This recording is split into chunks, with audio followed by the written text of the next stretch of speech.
How to share Instagram story to WhatsApp status. Hello everyone, I am Bishaka and welcome to our channel. Now let's get right into the tutorial.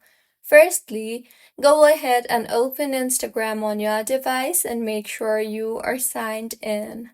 Further, go ahead and open the story that you want to share to WhatsApp status. Once the posted story has been opened, on the bottom of your screen you will see the WhatsApp icon. Tap on that, and in the confirmation that appears, tap on the open option. You will then be directly led to WhatsApp.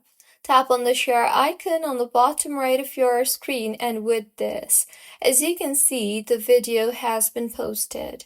So, this is how you can share Instagram story to WhatsApp status. If you find this tutorial helpful, please like the video and do comment if you have any queries. Also, do subscribe to our channel for more helpful tutorials like this. See you on the next one.